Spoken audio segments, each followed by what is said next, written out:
Okay, students, this is lecture number 5 and today's topic is simplex method. जैसा मैंने बताया अभी आपको, हम लोगों ने अभी प्रीवियस लेक्चर्स में क्या सीखा है कि एलपीटी को कैसे फॉर्मुलेट करते हैं और कैसे उनको हम लोग सोल्यूशन निकालते हैं। तो जो पहला मेथड सीखा अभी तक हम लोगों ने वो था हमारा ग्राफिकल मेथड। ग्राफिकल मेथड में हमारे पास एक लिमिटेशन थी कि we can solve LPP which has only 2 variables. But अगर 2 से ज़्यादा वेरिएबल हैं तो हम लोग उसको सॉल्व नहीं कर सकते हैं।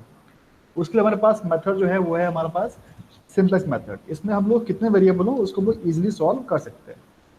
ठीक है, इसको स्टार्ट करने से पहले एक हल्का सा रिवाइज कर लेते हैं क्या है और उसका स्ट्रक्चर क्या होता है।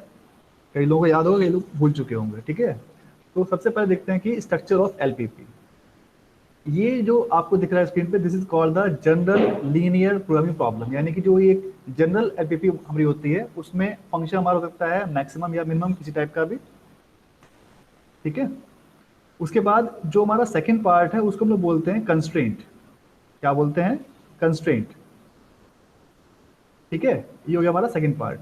उसके बाद जो हमारा थर्ड पार्ट है उसको हम लोग बोलते हैं नॉन निगेटिविटी रेस्ट्रिक्शन। यानी कि जो हमारी कंडीशंस को फुलफिल करते हैं वो उनको बोलते हैं हम लोग कंस्ट्रेंट। और ये जो लास्ट पार्ट है इसको हम लोग बोलते हैं नॉन निगेटिविटी रेस्ट्रिक्शन। ये हमारे कंस्ट्रेंट से हमेशा अलग होता है। ठीक है, और क्वेश्चन में कभी भी ये दिया नहीं होगा, ये आपको बाय डिफॉल्ट हमेशा अपने आप ही लिखना होता है। राइट, तो ये हो गया हमारा जनरल एलपीपी फॉर्मेट। बट इसके अलावा 2 फॉर्मेट और भी हैं, वो पता होने चाहिए हम लोगों को, क्योंकि हम लोगों को अभी सिंप्लेक्स में उसका यूज करना है। तो ये हो गया हमारा जनरल एलपीपी स्ट्रक्चर। उसके बाद जो नेक्स्ट है हमारा, इसको बोलते हैं हम लोग कॉनिकल फॉर्म।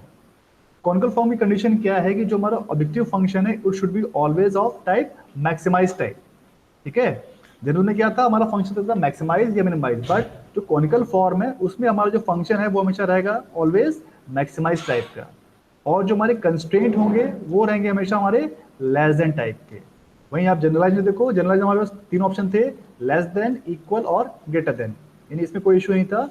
बट जो हमारी कॉनिकल फॉर्म है इसमें क्या होगा, सारे कंस्ट्रेंट होंगे हमारे ऑलवेज लेस देन टाइप के। और जो हमारा पे यहाँ पे लेफ्ट राइट में लिखा हुआ है ये B I, this B I should be always positive. ये कभी भी निगेटिव नहीं होता है।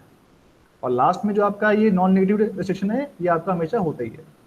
राइट, तो ये होगी हमारी दूसरी फॉर्म कॉनिकल फॉर्म। आगे बढ़ते हैं, जो हमारी थर्ड और सबसे इंपॉर्टेंट फॉर्म है वो है हमारी स्टैंडर्ड फॉर्म। यानी कि अभी हम लोग जब सिंप्लेक्स करेंगे तो हम लोग सारी प्रॉब्लम्स को कन्वर्ट करना होगा इनटू द स्टैंडर्ड फॉर्म। ठीक है, इसमें क्या होता है कि जो हमारा फंक्शन है वो दोनों तरह का हो सकता है, चाहे मैक्सिमम हो या मिनिमम हो, इसमें कोई इशू नहीं है। यानी कि मैक्सिमम और मिनिमम दोनों तरह के फंक्शन यहाँ पे हो सकते हैं। बट जो हमारे कंस्ट्रेंट है उनको हम लोग कन्वर्ट करना होता है इनटू द इक्वलिटी। यानी कि जो हमारे कंस्ट्रेंट जो अभी तक लेस देन टाइप के थे या ग्रेटर देन टाइप के थे जनरलाइज में, वो हम लोग कन्वर्ट करेंगे इनटू द इक्वलिटी। ठीक है, ये थोड़ा डिफरेंस है तीनों में। तो याद रखना है आपको, फंक्शन हमारा रहेगा मैक्सिमाइज या मिनिमाइज, कंस्ट्रेंट रहेंगे हमेशा ऑलवेज इक्वल टू, और जो यहाँ पे ये बी आई लिखा है this part is always positive. उसके बाद लास्ट में जो हमारा नॉन नेगेटिव कंडीशन है वो हमेशा रहती है हमारे पास, वो हमें लिखनी होती है बाय डिफॉल्ट, बता रखा है कई बार आपको। ठीक है, तो ये हमारे तीनों स्ट्रक्चर हो गए एलपीपी के। इसमें जो आपका फर्स्ट और लास्ट ये में ध्यान रखना है। ठीक है, उसके बाद हम लोग, जैसे मैंने आपको बताया कि जो हमारा जनरल स्ट्रक्चर था ये वाला स्ट्रक्चर था या ये वाला हमें क्वेश्चन मिलेगा इस फॉर्मेट में, हमें इसे कन्वर्ट करना होगा इनटू द स्टैंडर्ड फॉर्म। ठीक है, तो उसमें हम लोग क्या करते हैं, जब हम लोग इसे कन्वर्ट करते हैं, जैसे मान लीजिए हमारे पास कोई कंस्ट्रेंट लेस देन टाइप का है, तो जैसे कि a is less then b, इसका मतलब क्या है कि जो हमारा ये a है वो b से छोटा है। तो अगर हम a में कोई भी वेरिएबल एक वेरिएबल ऐड कर दे तो ये इसके इक्वल हो जाएगा। ठीक है, तो जो वेरिएबल वो ऐड करते हैं उसको हम लोग बोलते हैं स्लैक वेरिएबल। वहीं पे अगर हमारे पास कोई कंस्ट्रेंट इस तरह लिखा हुआ है a is greater than b, यानी कि जो ये वैल्यू है ये b से ज्यादा है, तो हमें क्या करना पड़ेगा, इसमें हमें कुछ सब्ट्रैक्ट करना पड़ेगा। यानी जो हम सब्ट्रैक्ट करते हैं उसको बोलते हैं हम लोग सरप्लस वेरिएबल। ठीक है, आपको जो 2 वेरिएबल याद रखने हैं, पहला मैंने आपको बताया स्लैक वेरिएबल, दूसरा आपको बताया मैंने सरप्लस वेरिएबल। स्लैक कब करते हैं, जब हम लोग को कोई वेरिएबल ऐड करना होता है लेफ्ट हैंड साइड में, और जब लोग लेफ्ट हैंड साइड में माइनस करते हैं तो उसको बोलते हैं हम लोग सरप्लस वेरिएबल। ठीक है, ये दिया हुआ आप आके, when decimal variables are more than 2 we always use simplest method. Slack variables are added when constraint is of less than type. To convert it into then equation, ठीक है, ये हमें हमेशा करना होता है। उसके बाद अगर हमारा जो कंस्ट्रेंट है वो ग्रेटर देन टाइप का है तो हम लोगों को एक वेरिएबल सब्ट्रैक्ट करते हैं और उसको हम लोग बोलते हैं हम लोग सरप्लस वेरिएबल, और दोनों को ही हम लोग शो करते हैं एस से ही शो करते हैं, तो इससे कोई कंफ्यूजन वाली बात नहीं है। जहाँ पे हम लोग ऐड कर रहे हैं उसे हम लोग स्लैक बोल देंगे, और जहाँ पे हमारा जो है इसको सब्ट्रैक्ट कर रहे हैं उसको हम लोग बोल देंगे these are the surplus variable. ठीक है, बस ये दो चीजें आपको दिमाग में सेट रखनी है, उसके बाद में जब क्वेश्चन करेंगे तो और चीजें आपको ये चीज समझ में आ जाएंगी। अब बात करते हैं सोल्यूशन की, कि जैसे मान लीजिए हम लोग जो सोल्यूशन निकाल रहे थे तो हमारा फर्स्ट सोल्यूशन आता है। सोल्यूशन क्या होता है कि जो हमारे वेरिएबल्स हैं उनकी कुछ वैल्यू मिल जाए, जैसे हमारे पास वेरिएबल है x1 x2 x3, तो उनकी अगर कुछ हमें वैल्यू मिल जा रही है तो उसको तो बोलते हैं बेसिक सोल्यूशन। ठीक है, अब बात करते हैं एक जनरल क्वेश्चन लेके बात करते हैं तो आपको अच्छे से क्लियर होगा कि सोल्यूशन मतलब क्या है। आपके सामने कोई क्वेश्चन दिया हुआ है इस तरह से, ठीक है, ये क्वेश्चन आपको दिख रहा है कि maximum z is equal to 6x1 plus 5x2, x1 plus x2 less than 5, 3x1 plus 2x2 less than 12। ठीक है, तो इसमें जो हमारी वैल्यू आई सबसे पहले वेरिएबल्स x1 x2 की, तो उसे हम लोग बोलते हैं सोल्यूशन, बेसिक सोल्यूशन। ठीक है, अब इसको हम लोग करते हैं और थोड़ा क्लासीफाई, कि अगर हमारे पास मान लीजिए कि we have n variables, right, equal to the zero, and solving the remaining m variables, we provide the determine the coefficient of these variables is non-zero. Such m variables are called the basic variables.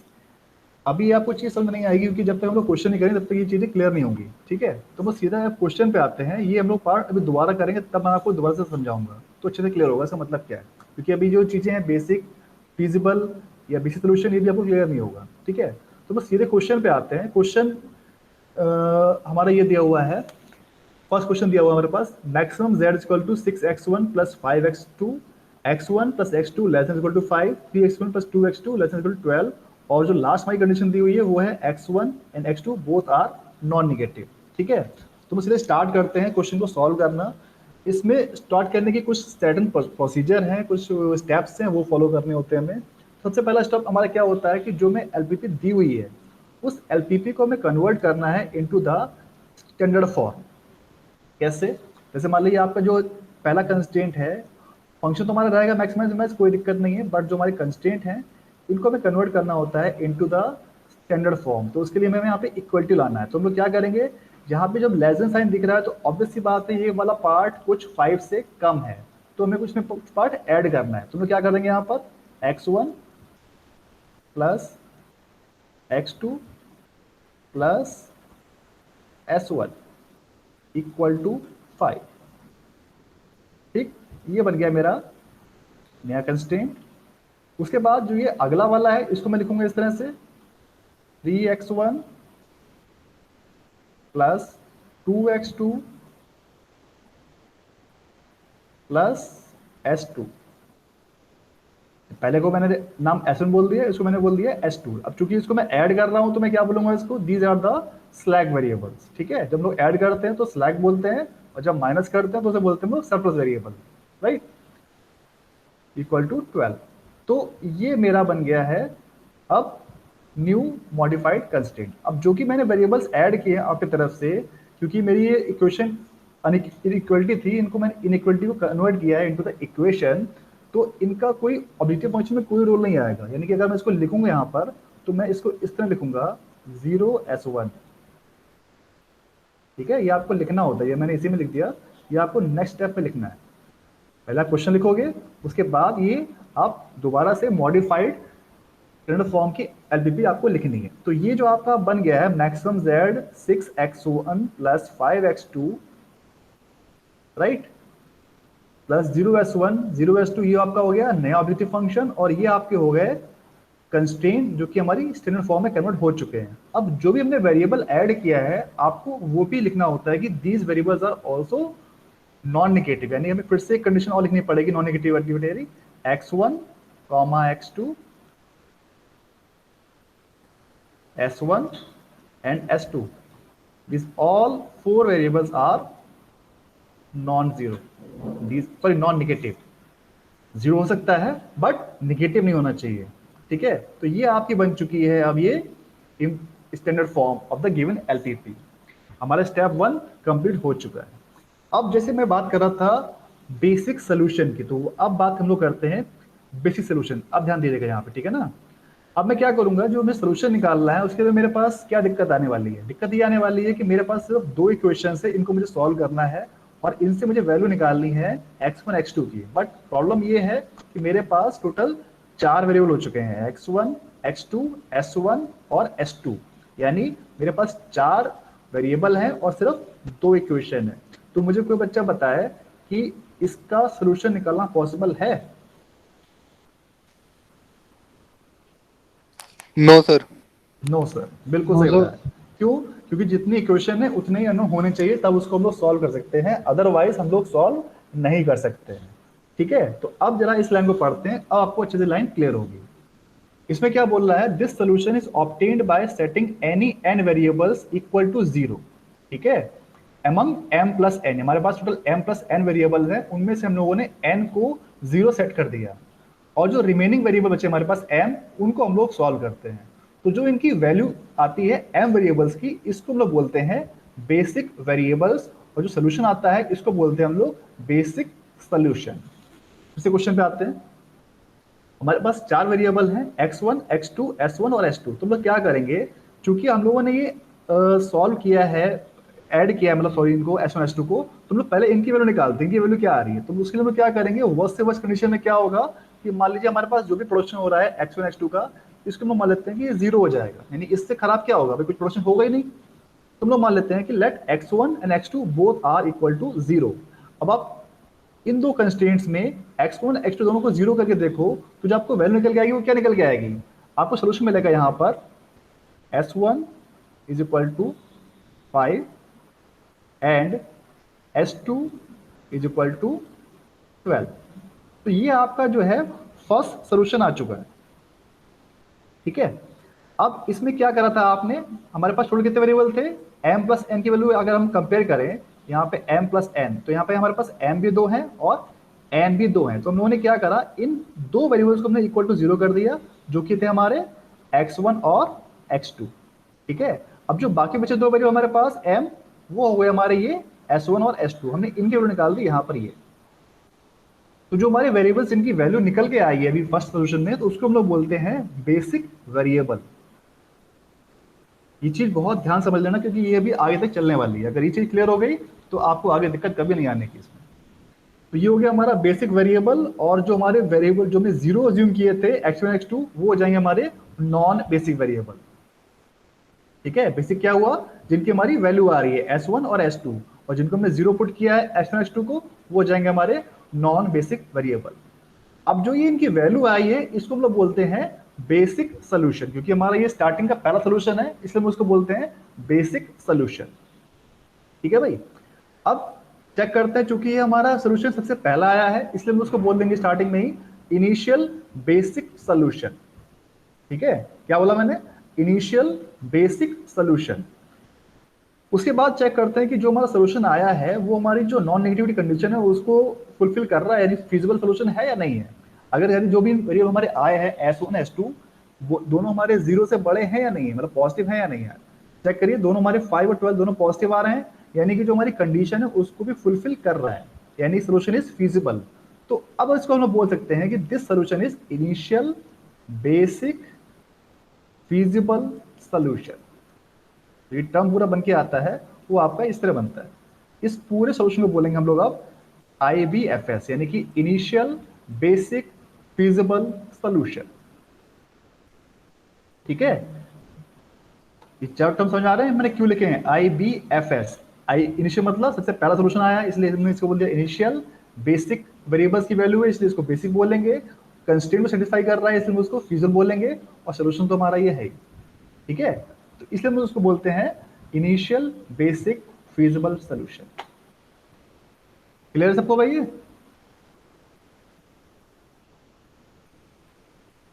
Class yes clear है, sir. आगे बढ़े। तो ये बात होगी हमारी basic solution की।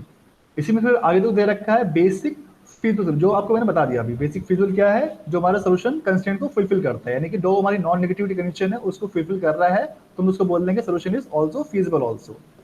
अब इसमें हमारे दो केस बनते हैं। क्या बनता है, फर्स्ट केस डिजेनरेट एंड दूसरा बनता है हमारा नॉन डिजेनरेट इफ वन और more basic variables are zero. यानी जब हम लोग सोल्यूशन निकालते हैं कि अगर हमारा कोई बेसिक वेरिएबल्स जीरो है, एक उससे ज्यादा, तो हम लोग बोलते हैं solution is degenerate. But all basic variables are non zero, तो उसे हम लोग बोलेंगे नॉन डिजेनरेट सोल्यूशन। जब भी जो क्वेश्चन करेंगे तो आपको और अच्छे से क्लियर होगा कि इसका मतलब क्या होता है एग्जैक्टली। ठीक है, इसी में टर्म और आता है, इसको हम लोग बोलते हैं ऑप्टिमल बीएफएस, यानी कि जिस सोल्यूशन से हमारी जो ऑब्जेक्टिव फंक्शन की मैक्सिमम वैल्यू मिलती है, मैक्सिमम या मिनिमम, यानी उसको सोल्यूशन हम लोग ऑप्टिमाइज कर सकते हैं, तो उस सोल्यूशन को बोलेंगे हम लोग this is solution is optimal, यानी कि we have found out optimal BFS, optimal basic feasible solution. ठीक है, तो ये दो तीन टर्म्स हैं, आपको पता होना चाहिए इनका मतलब क्या होता है। तो अब अगर सब कुछ क्लियर तो हम लोग अब क्वेश्चन पे बढ़ते हैं आगे।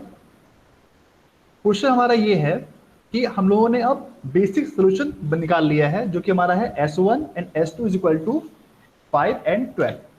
तो अब हम लोग स्टार्ट करने जा रहे हैं सिंपलेक्स टेबल की तरफ बढ़ रहे हैं। जो हमारा पहला स्टेप खत्म हो चुका है, स्टेप 2 हम लोग बढ़ाएंगे अब। तो स्टेप 2 हमारा क्या है, जब सोल्यूशन हमारा आ जाता है IBFS, तो हम लोगों को एक टेबल फॉर्म करनी होती है। उस टेबल का एक सर्टेन स्ट्रक्चर है, वो देख लेते हैं। ये जो अभी तो मैंने आपको बताया था, पूरा प्रोसेस लिखा हुआ है यहाँ पे, क्या तरीका है करने का। एक चीज में ध्यान देने वाली बात यह है कि अगर हमारा कोई कंस्ट्रेंट कभी भी कोई निगेटिव आ जाता है राइट हैंड साइड में, फॉर एग्जाम्पल जैसे मान लीजिए यहाँ पे हमारा -5 होता, ठीक है, तो हम लोग सबसे पहले उसको कन्वर्ट करते हैं into positive by multiplying minus sign right and left hand side. इन दोनों तरफ में सर आपकी सर स्क्रीन शो होनी बंद होगी सर। बंद हो गई, एक मिनट जो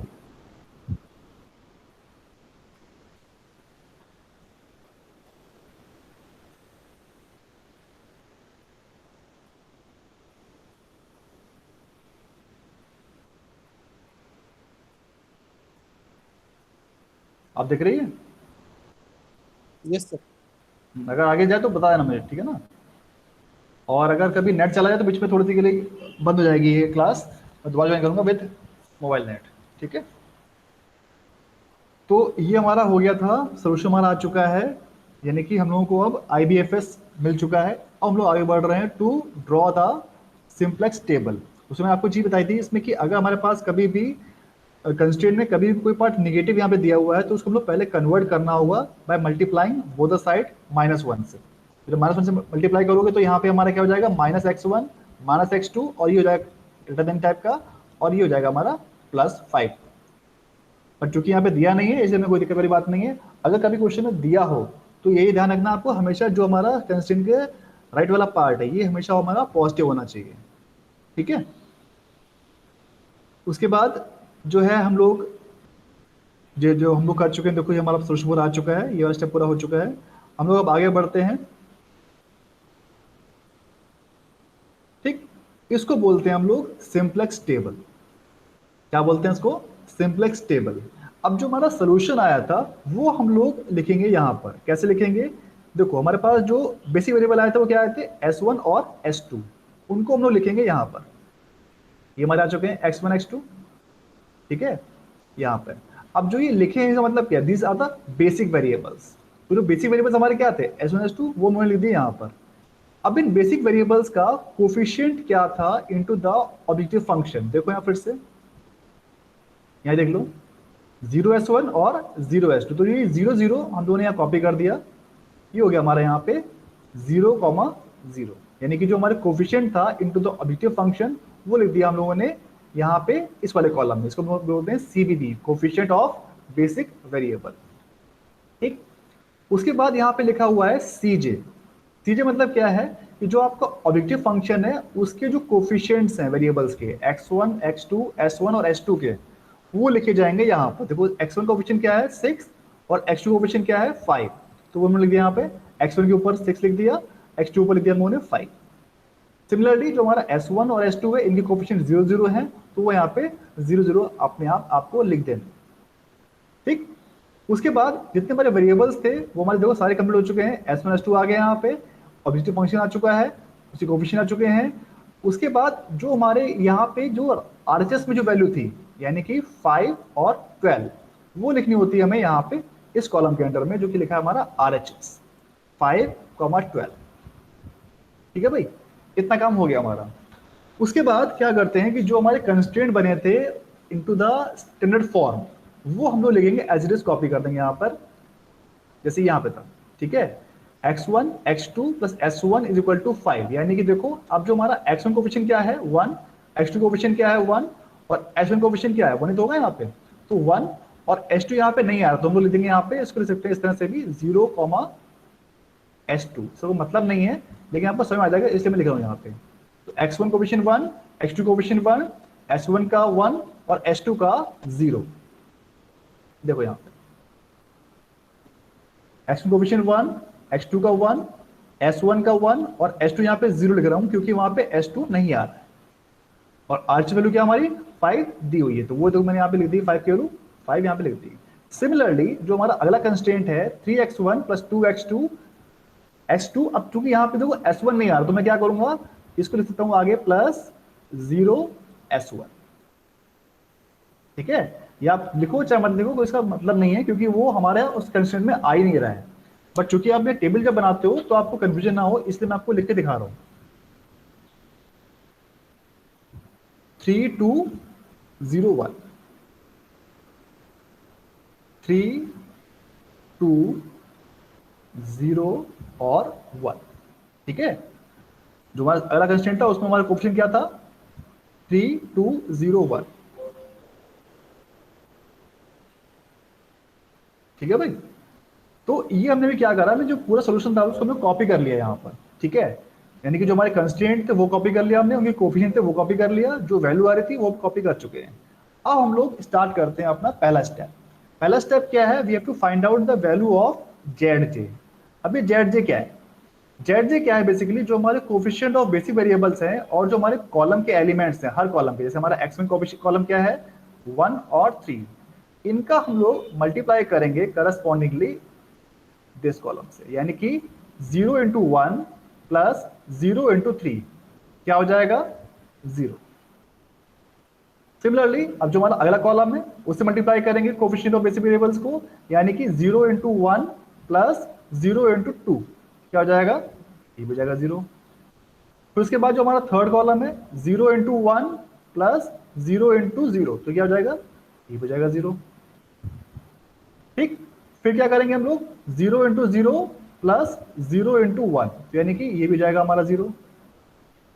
ये आ चुका है हमारे पास अब ZJ निकालने के बाद हमारा अगला स्टेप क्या है, we have to find out value of CJ minus ZJ। अभी CJ क्या है, CJ हमारा वही था जो उन्होंने ऊपर लिखा हुआ था x1 x2 s1 s2 के कोफिशिएंट, इसको बोलते हैं हम लोग CJ। यानी कि अब मुझे ZJ और CJ जो मेरे यहाँ पे आ चुका है इन दोनों का मुझे डिफरेंस लेना है, यानी कि इसका और इसका, ठीक है। तो देखो पहला क्या है हमारे पास CJ 6 माइनस 0, तो यहाँ पे क्या आ जाएगा 6। उसके बाद 5 माइनस 0, ये हो जाएगा 5। उसके बाद 0 माइनस 0 0, 0 माइनस 0 0, ठीक है। तो यह अब मेरे पास CJ माइनस ZJ की वैल्यू आ चुकी है। अब क्या करना होता है, हमारे पास दो कंडीशन होती हैं, ठीक है, वो पढ़ लेते हैं अब कि हमारा सोल्यूशन चेक करेंगे हम लोग इसी कंडीशन के बेस पे कि सोल्यूशन हमारा ऑप्टिमल है या नहीं है। तो देख लेते हैं क्या कंडीशन होती है। वो कंडीशन होती है हमारी CJ माइनस ZJ के लिए। तो हमारे पास दो केस बनते हैं, या तो हमारा फंक्शन हमेशा मैक्सिमाइज टाइप का होगा या फिर होगा हमारे पास फंक्शन मिनिमाइज टाइप का। अगर हमारा फंक्शन मैक्सिमाइज टाइप का है तो जो हमारा ये CJ माइनस ZJ अभी हम लोगों ने कैलकुलेट किया है, it should be always negative type और 0, यानी कि अगर फंक्शन हमारा मैक्सिमाइज टाइप का है तो CJ minus ZJ should be always less than equal to 0, या तो 0 हो या फिर नेगेटिव होना चाहिए। वहीं पे अगर फंक्शन हमारा मिनिमाइज टाइप का है तो ये CJ minus ZJ should be always positive या 0, ठीक है। तो अब क्वेश्चन पे आते हैं। क्वेश्चन में क्या कह रहा है कि जो हमारी सोल्यूशन निकल के आया है उसमें CJ माइनस ZJ हमारे देखो सारे या तो 0 है या फिर पॉजिटिव है, उनको क्या होना चाहिए था बताओ भाई। फंक्शन कैसा हमारा, फंक्शन हमारा है मैक्सिमाइज टाइप का, तो इस केस मैंने क्या बताया आपको अभी, it should be always less then type, यानी कि या तो ये 0 हो या फिर नेगेटिव हो। अब चूंकि हमारे पास यहाँ पॉजिटिव आ गया है, इसका मतलब ये है कि this solution has not optimal solution, यानी कि सोल्यूशन हमारा ऑप्टिमल सोल्यूशन नहीं है, इसको हम लोग फर्दर भी इंप्रूव कर सकते हैं।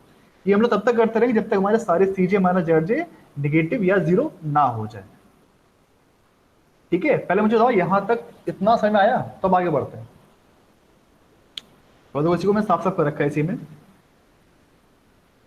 जो भी ऊपर क्या है सेम वो चीज मैंने यहाँ पे टाइप कर रखी है ताकि आपको देखने में दिक्कत ना हो। ये अभी तक काम मैं कर चुका हूँ, बताइए भाई।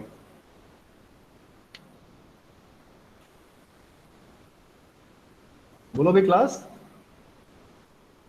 सब कुछ क्लियर है? सर सारा तो क्लियर नहीं है सर, थोड़ा समझ में आया अभी तक।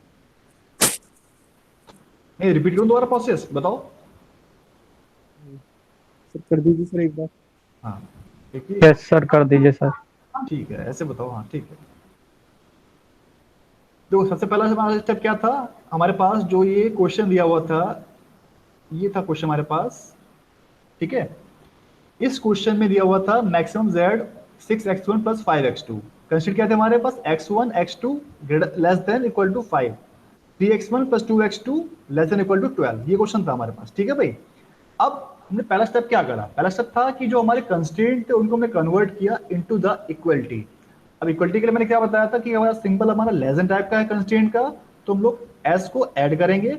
अगर हमारा कंस्ट्रेंट का साइन ग्रेटर देन का है तो हम लोग उसमें माइनस करेंगे। ये आपको चीज याद रखनी है, अगर हमारा लेस देन टाइप का है तो हम लोग प्लस करेंगे s। ठीक है, और अगर हमारा कंस्ट्रेंट ग्रेटर देन टाइप का है तो हमेशा हम लोग माइनस करेंगे। क्यों, लॉजिक मैंने आपको बता दिया। अब मैंने क्या करा, क्योंकि हमारे दोनों कंस्ट्रेंट लेस देन टाइप के थे तो मैंने यहाँ पे s1 और s2 दो वेरिएबल अपनी तरफ से ऐड कर दिए। इनको बोलते हैं हम लोग स्लैक वेरिएबल बोलते हैं, क्योंकि हम लोग उसको ऐड कर रहे हैं। ठीक, इसको ऐड करने के बाद मैंने क्या करा, पहला स्टेप मैंने क्या लिया कि जो हमारे दो वेरिएबल्स थे x1 और x2, इनको मैंने पुट कर दिया इक्वल टू 0। तो उससे क्या हुआ, मेरी जो वेरिएबल्स थे s1 और s2 इनकी वैल्यू निकल के आ गई 5,12। ठीक है, तो जो मेरी वैल्यू निकल के आई इसको मैंने बोल दिया these variables are basic variables and this solution is basic solution. ठीक, और जो वेरिएबल मेरे जीरो मैंने अज्यूम किए थे उनको मैंने बोल दिया these variables are non basic variables. ठीक है, अब जितना मैंने सोल्यूशन निकाला है इसी को मैंने कन्वर्ट कर दिया इनटू द सिंपलेक्स टेबल। ठीक है, टेबल मेरी क्या है, टेबल मेरी ये रही, this is called simplex table. ठीक है, अब ये जो वाला कॉलम था इसको बोलते हैं हम लोग बेसिक वेरिएबल कॉलम, यानी कि जो हमारे बेसिक वेरिएबल्स हैं वो हमारे आते हैं इस कॉलम में। यानी कि दो वेरिएबल थे मेरे पास s1 और s2, दोनों आ गए। अब इन दोनों वेरिएबल्स का जो कोफिशिएंट था इनटू द ऑब्जेक्टिव फंक्शन वो क्या था, 6, 5, 0 और 0। ठीक है, तो वो मैंने कॉपी कर दिया यहाँ पर, x1 के ऊपर 6 लिख दिया, x2 के ऊपर 5 लिख दिया, s1 के ऊपर 0 और s2 के ऊपर 0। अब इसके बाद जो हमारे S1 S2 के कोफिशिएंट थे वो लिख दिए मैंने इस कॉलम के अंदर, इसको बोलते हैं हम लोग कोफिशिएंट ऑफ बेसिक वेरिएबल। ठीक है, तो ये आपको ध्यान रखनी है कि CBB क्या है, CJ क्या है। CJ वो है जो हमारे ऑब्जेक्टिव फंक्शन के वेरिएबल्स हैं उनके कोफिशिएंट्स, और यहाँ पे क्या आ रहा है जो हमारे बेसिक वेरिएबल्स हैं उनके coefficient into the objective function. Right, उसके बाद जो हमारा ये लास्ट वाला पार्ट था RHS, इसमें जो हमारे कंस्ट्रेंट के जो RHS में आ रही वैल्यू वो लिखी है 5 और 12। ठीक है भाई, ये लिखी मैंने यहाँ 5 12। उसके बाद जो मेरे कंस्ट्रेंट थे, यानी कि जो कंस्ट्रेंट थे मेरे यहाँ पर x1 x2 s1 और 3x1 2x2 और s2, इनके जो कोफिशिएंट्स हैं वो मैंने एज इट इज यहाँ पे कॉपी कर दी। देखो 1 1 1 0 3 2 0 1। ठीक है, फिर मैंने क्या करा, इतना करने के बाद मैंने निकाला ZJ। अब ZJ मैंने क्या बताया था आपको, ZJ है बेसिकली जो कोफिशिएंट ऑफ बेसिक वेरिएबल यानी कि 0 0 इनका हर कॉलम के एलिमेंट से मल्टीप्लीकेशन। 0 1 प्लस 0 इंटू 3 क्या आ जाएगा, 0 आएगा। 0 इंटू 1 प्लस 0 इंटू 2 ये भी 0 हो जाएगा। 0 इंटू 1 प्लस 0 इंटू 0 क्या हो जाएगा, 0। 0 into 0 plus 0 into 1 is equal to 0। समझ में आ रही है? Yes sir. ठीक है, अब जब मैंने ZJ निकाल लिया तो अगला स्टेप मेरे पास क्या था, अगला स्टेप था मेरे पास CJ माइनस ZJ निकालना। यानी कि CJ माइनस ZJ क्या है, जो मेरा CJ ये आ चुका है पहले से लिखा हुआ है, अब जो मैंने ZJ कैलकुलेट किया है इन दोनों का डिफरेंस, यानी कि 6 माइनस 0 कितना हो जाएगा 6, 5 माइनस 0 ये हो जाएगा 5, 0 माइनस 0 ये हो जाएगा 0, और 0 माइनस 0 ये भी हो जाएगा 0। यानी कि अब मेरे पास Cj माइनस Zj भी आ चुका है। अब जो मेरे पास कंडीशन बचती है वो क्या है, कंडीशन क्या बोलती है, कंडीशन ये बोलती है कि फंक्शन अगर मेरा मैक्सिमाइज टाइप का है तो this Cj minus Zj should B of less than और इक्वल टू 0, यानी क्या तो ये निगेटिव हो या फिर ये 0 होना चाहिए। बट यहाँ पे क्या आ रहा है, यहाँ पे देखो जो हमारे सारे Cj माइनस Zj हैं वो हमारे पॉजिटिव आ रहे हैं, दो दो तो हमारे 0 आ रहे हैं बट दो हमारे पॉजिटिव आ रहे हैं, यानी कि सोल्यूशन हमारा अभी जो आया है वो ऑप्टिमल नहीं है। इसको हम लोग और सोल्यूशन को इंप्रूव कर सकते हैं। इंप्रूव कैसे करते हैं वो बताऊंगा तब जब आप लोग कहोगे समझ में आ गया। बताइए भाई।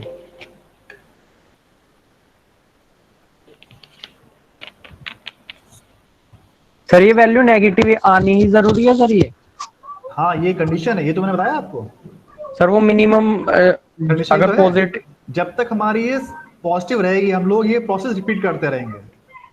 जब हमारी ये पॉजिटिव आ जाएगी तो नेगेटिव आ जाएगी, वो सोल्यूशन हमारा ऑप्टिमल हो जाएगा। सर वो तो मैक्सिमम की कंडीशन है ना, अगर पॉजिटिव हाँ आता है तो। हाँ हाँ कंडीशन है ये। सर ये यहाँ जो पे लिख रहा है कि C I minus two J is less than 0 to जब है टू मैक्सिमम। टू जे नहीं है ये थोड़ा लिखने में राइटिंग में मिस्टेक है, Cj माइनस Zj है ये, ठीक है, Cj माइनस Zj, ये Z है ये, टू नहीं है ये। ओके सर, फिर भी से लेस देन 0 लिख रहा है जब मैक्सिमम लिख रहा है यहाँ पे। अगर फंक्शन हमारा मैक्सिमम टाइप का है तो इट शुड बी ऑलवेज, ये होना चाहिए, कंडीशन है ये। अभी क्या आ रहा है हमारा, इसे अभी मतलब सर मिनिमम कंडीशन तो सर फुलफिल हो रही है ना सर हमारी, ग्रेटर देन 0 तो आ रही है ना। फंक्शन क्या है बेटा, हमारा फंक्शन क्या है, फंक्शन हमारा दो किस टाइप का है, बोलो। सर किस टाइप का मतलब? क्या नाम बेटा, नाम बताओ पहले अपना, वंश ठाकुर। Yes sir. अब मुझे बताओ ये जो फंक्शन है इसका ये क्या लिखा हुआ है, ये मैक्सिमाइज, ओके सर ओके, ये मैक्सिमाइज है, प्रूफ ठीक है। मैक्सिमाइज ही करना है सर हमें। तो जो हम लोग कंडीशन चेक कर, हम लोग मैक्सिमाइज नहीं करना है, ये हमारा जो क्वेश्चन दिया हुआ है उस कंडीशन के अकॉर्डिंग हमें चेक करना है। फंक्शन हमारा दिया हुआ है मैक्सिमाइज जेड, तो हम लोग कंडीशन यूज करेंगे ये वाली, हमारे पास दो कंडीशन है, मैक्सिमम जेड के लिए और मिनिमम जेड के लिए। ध्यान से पढ़ो, बुलेट क्या लिखी है, इफ द ऑब्जेक्टिव फंक्शन, बेटा म्यूट करो अपने आप को जरा, बहुत शोर आ रहा है। हाँ, कंडीशन दी हुई है कि if the objective function is of minimisation type का, यानी कि अगर फंक्शन हमारा जो ऑब्जेक्टिव फंक्शन है वो अगर मिनिमाइज टाइप का है तो Cj minus Zj should be positive, हम लोग उसको बोलेंगे this solution is optimal, condition मिल चुकी है हमें।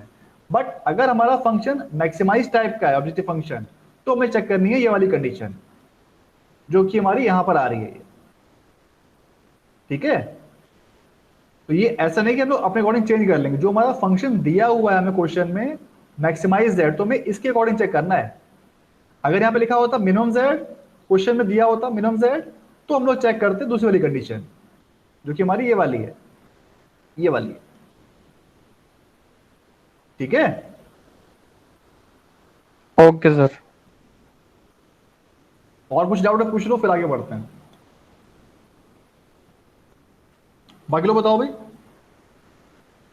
क्योंकि ये कंडीशन हमें दिमाग में सेट रखनी है कि ये हमें चेंज नहीं कर सकते हैं। ये जो क्वेश्चन में दिया होगा हमें फंक्शन हमारा किस टाइप का है वो हम चेंज नहीं कर सकते। फंक्शन हमारा अगर मिनिमाइज का है तो वो मिनिमाइज का ही रहेगा, अगर फंक्शन मैक्सिमाइज का दे रखा है तो वो मैक्सिमाइज का ही रहेगा, वो हमें चेंज नहीं करना। बट उसके अकॉर्डिंग हमें कंडीशन चेंज रहेगी हमारी, कि फंक्शन अगर हमारा मैक्सिमाइज टाइप का है तो कंडीशन को चेक करेंगे ये वाली जो कि हमारी ये दी हुई है, ठीक है, हमारा जेड जे सारे होने चाहिए जीरो या निगेटिव। अगर फंक्शन हमारा मिनिमाइज टाइप का है तो होनी चाहिए हमारी कंडीशन ये वाली, सीजे हमारा जेड शुड बी जीरो या पॉजिटिव।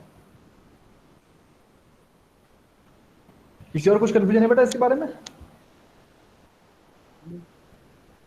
आगे बढ़े।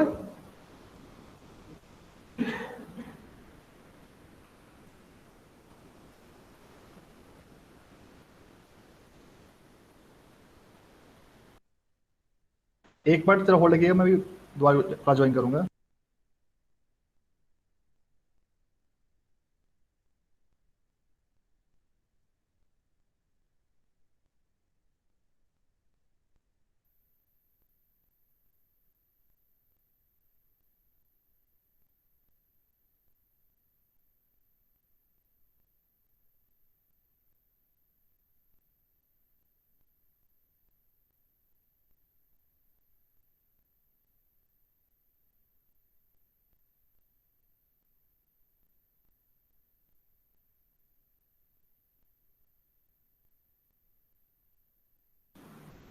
हाँ भाई, तो अब बात करते हैं इसके सोल्यूशन की। अगर सब कुछ क्लियर है यहाँ पे तो हम आगे बढ़ रहे हैं अब। यानी कि हमारा जो पहली टेबल थी उसमें हमारा सीजे हमारा जेड जे पॉजिटिव आ गया है दो जगह पे। यानी कि एक तो हमारा x1 के नीचे पॉजिटिव आ रहा है 6 और दूसरा आ रहा है हमारे पास x2 के नीचे 5। यानी कि अब हमें चेक करना है कि इन दो में से जो हमारा मोस्ट पॉजिटिव वैल्यू है हम लोग पहले उसको हटाएंगे। ठीक है, हटाएंगे कैसे? अब हेलो, मेरी आवाज आ रही है बेटा? यस आ रही है। आ रही है सर। ठीक है ठीक है, ओके। हाँ ठीक है, तो अब जो हमारी ये मोस्ट पॉजिटिव वैल्यू आ गई है हम लोग चूज करेंगे जो हमारी बिगेस्ट वैल्यू है। यानी कि 6 और 5 इसमें बड़ी वैल्यू क्या है? हमारे पास 6 है, तो हम लोग 6 को चूज करेंगे। यानी कि 6 से हमारा इंडिकेशन ये मिलता है कि अब जो हमारा बेसिस है उसमें से S1 और S2 इन दो में से कोई एक वेरिएबल हमारा बाहर जाएगा और उसकी जगह हमारा X1 वेरिएबल यहाँ बेसिस में एंटर होगा। ठीक है, जो इस पूरी प्रोसेस का जो निष्कर्ष है वो निचोड़ ये है कि हम लोगों को बेसिस में x1 और x2 को लेके आना है। यानी कि सोल्यूशन में इसको निकालना है।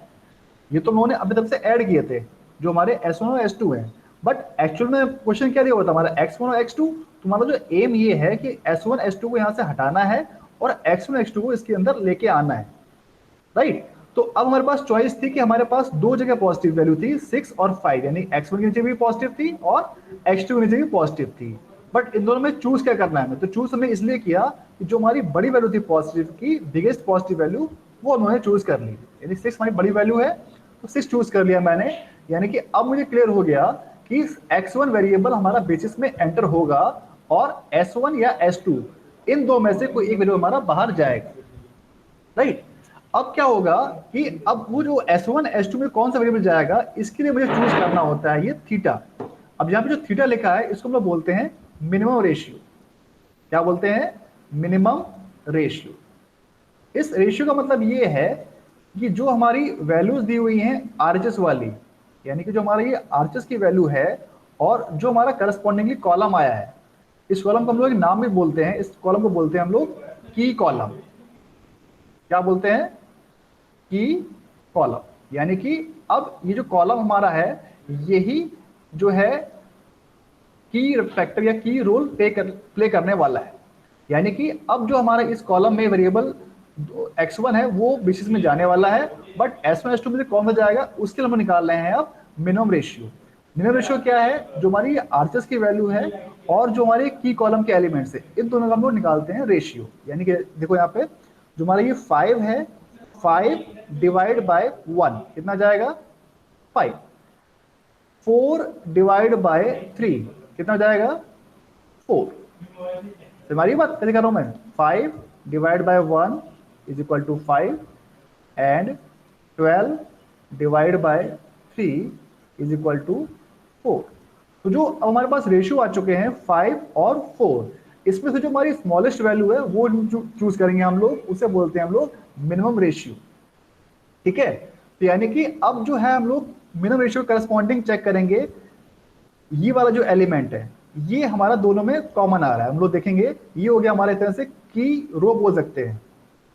ठीक, तो की रो और की कॉलम में जो हमारा एलिमेंट दोनों में कॉमन आता है वही वेरिएबल हमारा उसके करस्पॉन्डिंग बाहर जाएगा। यानी कि अब देखो इसकी जो करस्पॉन्डिंग एलिमेंट कौन सा दिख रहा है मेरे को? इसके करस्पॉन्डिंग दिख रहा है मुझे S2 वेरिएबल। यानी कि अब मुझे क्लियर हो गया with the help of minimum ratio मेरा जो वेरिएबल S2 है वो बाहर जाएगा और x1 वेरिएबल यहां पर एंटर होगा। ठीक है, फिर से बता रहा हूं मैं, ये मेरा जो 6 था ये हो गया था मेरा की कॉलम। फिर मैं चेक किया मिनिमम रेशियो। मिनिमम रेशियो मुझे मालूम पड़ा कि जो मेरा 4 है वो मिनिमम रेशियो है, यानी कि ये हो गया मेरा की रो। अब मेरा जहां पे की रो और की कॉलम दोनों कोइंसाइड किए इसको बोलता हूं मैं की एलिमेंट। अब की एलिमेंट के करस्पॉन्डिंग जो मेरा वेरिएबल दिया हुआ है S2, ये वेरिएबल अब बेसिस को छोड़ के बाहर जाएगा और इसकी जगह मेरे पास जो x1 वेरिएबल है वो यहां पर एंटर होगा, राइट? बस हमारी क्या कर रहा हूं मैं?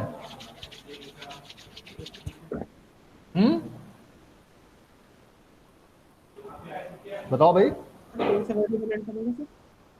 क्या?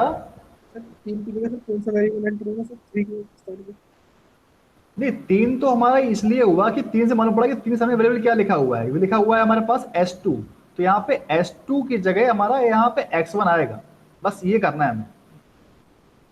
क्वेश्चन क्या था मेरा, क्वेश्चन मेरा ये था, मुझे ये मिल गया था मोस्ट पॉजिटिव वैल्यू क्या थी मेरे पास, CJ माइनस जेड 6 मिल गया था मुझे, यानी कि मुझे क्लियर हो गया था कि X1 वेरिएबल एंटर होने वाला है इनटू द बेसिस। बट दिक्कत ये थी कि S1 जाएगा बाहर या S2 जाएगा, इसलिए मुझे निकालना पड़ा यहाँ पे मिनिमम रेशियो। ये क्या है थीटा, इसे बोलते हैं हम लोग मिनिमम रेशियो। ठीक है, इस मिनिमम रेशियो के हेल्प से मुझे पता चला कि S1 या S2 इन दो में से कौन सा वेरिएबल बाहर जाएगा। तो चूंकि ये 4 छोटा है, तो जो 4 की करस्पॉन्डिंग देख लो आप, कौन सा वेरिएबल सामने पड़ रहा है, S2 है, यानी कि S2 बाहर जाएगा, इसकी जगह X1 यहाँ पे एंटर हो जाएगा, बस ये करना है। क्लियर? तो अब इतनी टेबल करने के बाद मुझे फिर से यही सेम टेबल ड्रॉ करनी है इसी के नीचे। वो टेबल हमारी कुछ इस तरह से आएगी, देखो जहां पे मेरा पहले X1 था वहां पे, सॉरी जहां पे मेरा S2 था वहां पे देखो X1 यहाँ पे आ चुका है। ठीक है, यहाँ S2 था, यहाँ देखो मेरा X1 आ चुका है। ये मेरी फर्स्ट इटरेशन थी जो मैंने ऊपर करी है, उसी को मैंने यहाँ पे लिख दिया है फर्स्ट इटरेशन। उसके बाद नीचे देखो आपका ये अगला स्टेप है, सेम टेबल आपको नीचे ड्रॉ करनी है इसी नीचे ऐसे ही। ठीक, अब क्या करेंगे हम लोग, जो हमारा X1 कोएफिशिएंट है वो क्या दिया हुआ है, यहाँ पे 6 दिया हुआ है, तो फंक्शन कोएफिशिएंट क्या है 6, तो मैं यहाँ पे 6 लिख दूंगा। पहले क्या था यहाँ पे S2 कोएफिशिएंट 0। ठीक है, तो ये हो गया हमारे पास, अब नया कोएफिशिएंट आ चुका है यहाँ पे 6। अब उसके बाद जो अगला स्टेप है, जो मेरा की एलिमेंट था, की एलिमेंट क्या था मेरा 3। कैसे आया था 3, जहां पे मेरा की रो और की कॉलम दोनों कोइंसाइड करते हैं, उसे बोलते हैं हम लोग की एलिमेंट।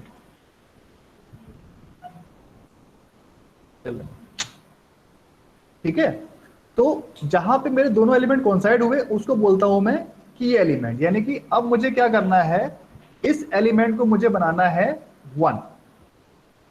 ठीक है, अब फिर पूछेगा भाई 1 क्यों बनाना है इसको, क्यों हम 1 बना रहे हैं, 2 बना रहे हैं, 3 बना रहे हैं, इसका लॉजिक क्या है। तो इसका लॉजिक ये है कि जो हमारे बेसिक वेरिएबल्स होते हैं, यहाँ पे ध्यान दो, हमारे S1 और S2 हमारे दोनों बेसिक वेरिएबल थे, तो जो इनके कोफिशिएंट थे यहाँ पे देखो क्या लिखा था 1 0 और 0,1। मतलब ये है कि जो हमारे बेसिक वेरिएबल्स होते हैं उनके कोफिशिएंट्स यहाँ पर एक मैट्रिक्स बनाते हैं, और इस मैट्रिक्स का नाम होता है आइडेंटिटी मैट्रिक्स या यूनिटी मैट्रिक्स, यानी कि जिसके डायगोनल एलिमेंट्स 1 1 होते हैं और बाकी सारे एलिमेंट्स होते हैं 0 0। ठीक है, तो यानी कि जो भी हमारा एक बेसिक वेरिएबल्स ऐड होगा इनटू द बेसिस, वो करस्पॉन्डिंगली इस टेबल में एक यूनिटी मैट्रिक्स बनाएगा। तो उस यूनिटी मैट्रिक्स को बनाने के लिए ही हम लोग यहाँ पे क्या करते हैं, इस एलिमेंट्स को 1 बनाते हैं। अब 1 बनाने के लिए सिंपल तरीका ये है कि इस सारे एलिमेंट्स को हम लोग 3 से डिवाइड कर दें, यानी कि जो यहाँ से यहाँ तक है इस पूरे को मैं डिवाइड कर दूं 3 से, तो ये ऑटोमेटिकली यहाँ पे 1 बन जाएगा। देखो कैसे, 3 डिवाइड बाय 3, इसको मैं कुछ नाम भी दे दूं यहाँ पे, इसको मैं लिख देता हूँ यहाँ पे R1, इसे लेता हूँ मैं यहाँ पे R2। ठीक है, तो मैंने क्या करा, R1 डिवाइड बाय 3, इसको मैंने डिवाइड कर दिया पूरे को 3 से, तो क्या बन जाएगा 3 बाय 3, ये बन जाएगा 1, 2 बाय 3 ये बन जाएगा 2 बाय 3, उसके बाद 0 बाय 3 ये 0 रहेगा हमारे पास, उसके बाद 1 बाय 3 ये हो गया 1 बाय 3, और 12 डिवाइड बाय 3 तो ये हो जाएगा हमारे पास 4। ठीक, अब कंडीशन क्या बोलती है, यानी कि ये 1 तो बन गया, अब 1 के जो ऊपर नीचे एलिमेंट्स है वो कैसे होने चाहिए, वो होने चाहिए हमारे पास 0। ठीक है, तो यानी अब देखो 1 के ऊपर क्या आ रहा है, यहाँ पे आ रहा है हमारे पास 1। तो ये जो मेरी नई मैट्रिक्स बन चुकी है R, इसको मैं नाम देता हूं R3। ठीक है, इसे बोल देता हूं मैं R4। यानी कि अब जो मेरी इसके ऊपर के एलिमेंट्स हैं उसको मुझे 0 करना है, तो मैं क्या करूंगा, सिंपली जो मेरी R3 है इसकी हेल्प से मुझे इसको 0 करना है। ठीक है, यानी कि इस R3 के हेल्प से मुझे इसको 0 करना है, तो मैं क्या करूंगा, सिंपली जो R3 की जो वैल्यूज है पूरे रो के एलिमेंट्स को इस सारे एलिमेंट से माइनस कर देता हूं मैं।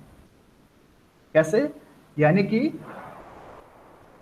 R2 माइनस R3, ये आप लोगों ने मैट्रिक्स से फर्स्ट टाइम पढ़ी हुई तब ये ऑपरेशन यूज किए होंगे सारे, याद आ रहा होगा कुछ। ठीक है ना, तो अब मैं क्या करूंगा, मुझे इसको 0 बनाना था, तो मैंने क्या करा, R2 माइनस R3 करा। रीजन के पीछे ये है कि अगर मैं R3 माइनस R2 कर दूंगा, जीरो तभी बन जाएगा, बट जो यहाँ पे मेरी वैल्यू आरएचएस की है वो देखो यहाँ पे 4 है और यहाँ पे 5 है, तो 4 माइनस 5 यहाँ पे -1 आ जाएगा, जो कि -1 आना अलाउड नहीं है। आप जब भी ये ऑपरेशन लगाओगे ध्यान ये रखना है कि जो हमारी आरएचएस वाली वैल्यू है it should be always positive, ये कभी नेगेटिव नहीं आनी चाहिए। ठीक है, तो मैं क्या करूंगा, R2 माइनस R3, यानी कि जो इस R2 के सारे एलिमेंट्स हैं उनको मैं इस नई वाली रो जो मेरी R3 बनी है इससे सारे एलिमेंट्स को माइनस करूंगा, यानी कि 1 माइनस 1 कितना हो जाएगा 0, 2/3 माइनस 1 कितना हो जाएगा बताओ भाई, बोलो, माइनस 1/3 1/3 यहाँ पे सर 1 माइनस 2/3 करेंगे ना? हाँ 1 माइनस 2/3, तो 1/3 आ जाएगा, पॉजिटिव आएगा तो नेगेटिव नहीं आएगा। ठीक है, उसके बाद 1,0 कितना हो जाएगा 1, 0,1/3 कितना हो जाएगा, यहाँ पे आ जाएगा -1/3। ठीक है, और 5 माइनस 4 कितना हो जाएगा यहाँ पर 1। क्लियर है भाई यहाँ तक? ये बस एक बार ही दिक्कत है, अगर दो क्वेश्चन करोगे तो अपने आप को समझ आ जाएगा कैसे कर रहे हैं हम लोग, बहुत सिंपल है। ठीक है, आगे बढ़े। Yes sir. ठीक है, तो इतना करने के बाद अब हमें फिर से वही काम करना है, we have to find out the value of Zj and correspondingly Cj minus Zj। देखो जो फर्स्ट है हमारा क्या, सारे Zj हमारा 0 आ गया था, बट इस बार यहाँ पे क्या है, x1 के आगे 6 लिखा हुआ है, यानी कि अब हमारा 0 नहीं आएगा। अब क्या आएगा, 0 इंटू 0 प्लस 6 इंटू 1, यानी क्या हो जाएगा, वेरी गुड, 0 प्लस 6, यानी कि हो जाएगा हमारे पास वैल्यू आ जाएगी 6। अगर आप मुझे नहीं कर पा रहे हो तो आप ये लिख के भी कर सकते हो, बट ये गलत नहीं होना चाहिए, क्योंकि अगर ये गलत हो गया तो पूरा क्वेश्चन यहाँ पर गलत हो जाएगा। ठीक है भाई, तो ये 6 हो गया। उसके बाद 0 इंटू 1/3, 0 प्लस 6 इंटू 2/3 कितना हो जाएगा, 2 नहीं 4। देखो ऐसे 6 इंटू, ये गलतियां होती हैं जल्दी जल्दी करने में, 2/3 ये जाएगा 3 2 टाइम्स, और ये हो जाएगा हमारे पास 4, तो यहाँ पे क्या जाएगा 4। उसके बाद देखो 0 इंटू 1 प्लस 6 इंटू 0 क्या हो जाएगा 0, आप सही बोल रहे हो।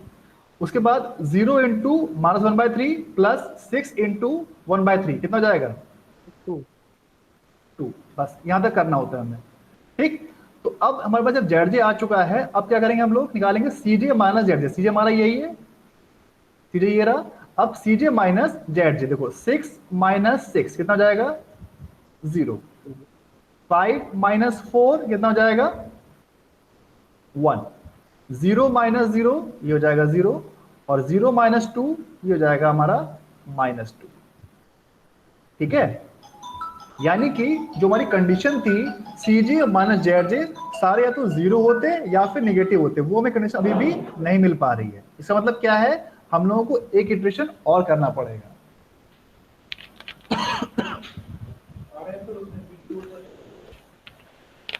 ठीक है भाई, यानी कि जो मेरी कंडीशन थी ऑप्टिमिलिटी की वो मुझे यहाँ पर नहीं मिली, यानी कि जो सोल्यूशन मेरे पास अभी आ रहा है अगर मैं उसको ऑब्जेक्टिव फंक्शन में रख के देखूंगा तो मुझे कुछ वैल्यू तो मिल जाएगी, बट जो वैल्यू है वो मेरी ऑप्टिमल नहीं आएगी। यानी कि अगर मैं रख के देखता हूँ s1 = 1 और x1 = 4 तो मुझे कुछ वैल्यू तो मिल जाएगी, बट वो सोल्यूशन हमारा ऑप्टिमल नहीं होगा। तो ऑप्टिमल सोल्यूशन कब आएगा, जब मेरे ये सारे Cj माइनस Zj या तो निगेटिव हो जाएंगे या फिर हो जाएंगे 0। तो क्या करना पड़ेगा, फिर से मुझे वही चेक करना है कि मेरे पास कौन सी मोस्ट पॉजिटिव वैल्यू है Cj माइनस Zj में। अब चूंकि मेरे पास सिर्फ एक ही वैल्यू है और वही पॉजिटिव है, इसका मतलब ये है कि जो मेरा x2 वेरिएबल है वो करस्पॉन्डिंगली मेरा अब बेसिस में आने वाला है, क्योंकि मेरे पास सिर्फ एक ही पॉजिटिव वैल्यू है। अब मेरे पास दो वेरिएबल हैं s1 और x1, s1 और x1। अब इन दो में से कौन सा जाएगा उसके लिए मुझे निकालना होता है मिनिमम रेशियो। ये हम लोग करेंगे अगले स्टेप में। देखो यार, ये मेरा होगा सेकंड स्टेप, जो मैंने किया था बिल्कुल वही मैंने कॉपी पेस्ट कर रखा है यहाँ पर। और देखो यहाँ पे वैल्यू भी निकाल रखी है मैंने 24, यानी कि अगर मैं इस स्टेज पे देखूं तो जो पहले मेरी वैल्यू क्या आ रही थी 0 आ रही थी, अब मेरी वैल्यू आ रही है 4। अगर मैं इनको पुट कर देता हूँ इनटू द ऑब्जेक्टिव फंक्शन, अब देखना जब आगे बढ़ेंगे तो सोल्यूशन मेरा थोड़ा सा और इम्प्रूव हो जाएगा। तो ये मेरा हो चुका है सेकंड इटरेशन। अब मैं बढ़ रहा हूँ आगे टुवर्ड्स द थर्ड इटरेशन। तो जो मेरा सेकंड क्वेश्चन था वो मैंने यहाँ पे कॉपी कर रखा है, वही मैं अब उसको आगे बढ़ूंगा। अब मेरा देखो यहाँ पे क्या था, मुझे निकालना था कि मेरा S1 और X1 दो में से कौन सा बाहर जाएगा। तो उसके लिए चाहिए होता है मुझे मिनिमम रेशियो, यानी कि करस्पॉन्डिंगली आरएचएस को हम लोग डिवाइड करेंगे करस्पॉन्डिंगली की कॉलम के एलिमेंट्स को। ठीक है, तो क्या हो जाएगा 1 डिवाइड बाय 1/3 कितना हो जाएगा यहाँ पर 3, और 4 डिवाइड बाय 2/3 कितना हो जाएगा यहाँ पर 6। यानी कि इन दो में से जो हमारी छोटी वैल्यू है उसे हम लोग चूज करेंगे, और उसी करस्पॉन्डिंगली जो हमारा एलिमेंट होगा यानी कि S1 वो बाहर जाएगा, और उसकी जगह यहाँ पर हमारा ये X2 एंटर हो जाएगा।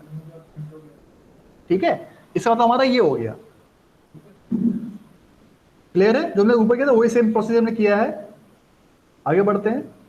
तो अब जो मेरा यहाँ पर X1 था उसकी जगह देखो आ चुका है यहाँ पर X2 आ चुका है। अब देखो X2 कोएफिशिएंट क्या है, यहाँ पे 5 लिखा था तो मैंने यहाँ पे 5 लिख दिया। X1 कोएफिशिएंट ऑलरेडी 6 है तो यहाँ पे 6 मैंने ऑलरेडी यहाँ पर 6 लिख दिया। फिर से वही काम करूंगा मैं कि जो मेरा की एलिमेंट था उसको मुझे 1 बनाना पड़ेगा। की एलिमेंट क्या था मेरा इसमें, देखो यहाँ पे 1/3, यानी कि मेरा जो ये वाला एलिमेंट था ये मेरा जो की एलिमेंट था इसको मुझे 1 करना है। यानी इसमें नाम लिखता हूँ यहाँ पे, फिर से लिखता हूँ R1, इसे कर देता हूँ मैं R2, इसे कर दे रहा हूँ मैं R3, और इसे कर दे रहा हूँ मैं R4। ठीक है भाई, तो अब मुझे बताओ ये जो मेरा की एलिमेंट है इसको मुझे 1 करना है तो मैं क्या करूँ, बताओ भाई। R1 plus R2 sir. है जी? R1 plus R2। नहीं नहीं, पहले मुझे इसको 1 करना है। तो 1 के लिए मैं क्या करूंगा, इस 1/3 को पूरे से मल्टीप्लाई कर दूंगा 3 से। अगर मैं 3 से मल्टीप्लाई कर दूंगा 3 इंटू R1 तो क्या हो जाएगा, ये जो मेरा 1/3 है ये ऑटोमेटिकली 1 बन जाएगा। ठीक है, तो यानी कि 3 इंटू 0 ये हो जाएगा 0, 3 इंटू 1/3 ये हो जाएगा 1, 3 इंटू 1 ये बन जाएगा 3, और 3 इंटू -1/3 कितना बन जाएगा, ये बन जाएगा मेरा -1, और 3 इंटू 1 ये बन जाएगा मेरे पास 3। यानी कि अब जो मेरे पास नई रो बन गई है R3 है, अब मुझे इसकी हेल्प से हमेशा, ये नहीं कि आप इसी बना दो, जो हमारी नई रो बनती है R3 इसकी हेल्प से जो इसके नीचे के एलिमेंट्स है इनको मुझे 0 करना है। ठीक है, बस थोड़ा ये वाला पार्ट टिपल होता है इसमें।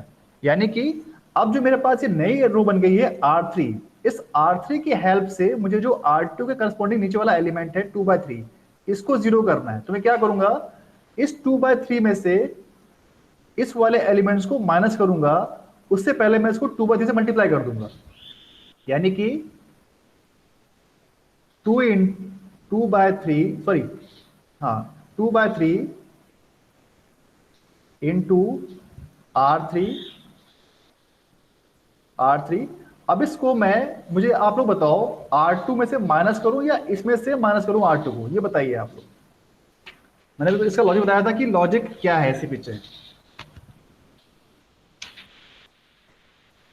मेरे पास ऑप्शन ये है कि या तो मैं R2 माइनस करूं या फिर इसमें से माइनस करूं R2 को। बताओ भाई क्या करना है, या ये या फिर ये। जल्दी बोलो भाई, टाइम हो चुका आपकी क्लास का। R2 में से माइनस करेंगे सर, क्योंकि RHS पॉजिटिव होनी चाहिए। R2 में से इसको माइनस करेंगे, क्यों? क्योंकि जो हमारा RHS है वो हमेशा आना चाहिए पॉजिटिव, कभी नेगेटिव नहीं आना चाहिए। तो ये जब भी हम लोग करते हैं ये चीज हम लोग ध्यान रखते हैं। ठीक है, मैं आपको फटाफट करके दिखा देता हूँ, मैंने कर रखा है आगे। ठीक है, तो जब आप थर्ड इटरेशन करोगे तो आप देखोगे यहाँ पर इसको करने के बाद आपका जो ZJ आएगा या फिर बन जाएगी नई वाली, जो मेरे थर्ड इटरेशन था वो मेरा यहाँ पे देखो इस तरह से बन के आएगा, ये वाला थर्ड इटरेशन। ठीक है, अब आप फिर से निकालोगे ZJ के हमारा क्या आ जाएगा 5 इंटू 0 प्लस 6 इंटू 1 ये हो जाएगा 6। उसके बाद 5 इंटू 1 प्लस 6 इंटू 0 ये क्या बन जाएगा 5।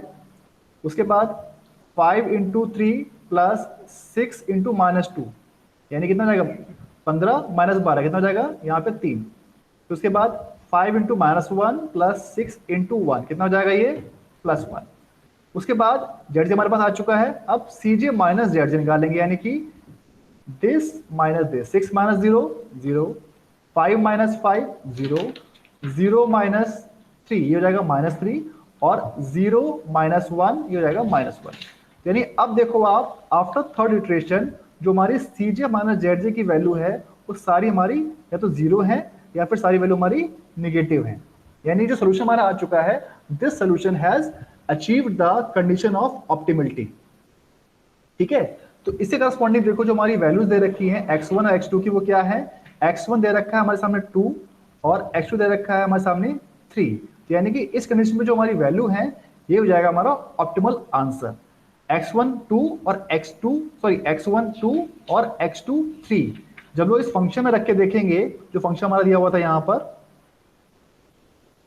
ये वाला फंक्शन, इसमें रख के देखेंगे तो जो हमारी वैल्यू आएगी वो वैल्यू हमारी आएगी अब 27। ठीक है, पहले हमारी क्या आ रही थी 0, फिर 24 हुई, अब 24 से हमारी इंप्रूव होकर पहुंच चुकी है 27। यानी कि जो सोल्यूशन हमारा अब आ रहा है, दिस सोल्यूशन इज ऑप्टिमल। यानी इससे हम लोग फर्दर सोल्यूशन को और इंप्रूव नहीं कर सकते। ठीक है भाई, तो ये हमारा आंसर हम लोग लिख देंगे। Our final optimal answer is x1 3, x2 2 and the value of z is 27। ठीक है, जो हमारा ये आंसर आया है इसको हम लोग पुट कर देंगे इनटू द ऑब्जेक्टिव फंक्शन। तो इतना करने के बाद ये क्वेश्चन पूरा आपका कंप्लीट हो जाता है 7 नंबर का। बताओ भाई, पूरा क्लियर है क्वेश्चन? कोई डाउट हो, कोई स्टेप समझ ना आया हो, दोबारा पूछ लो। बताओ भाई।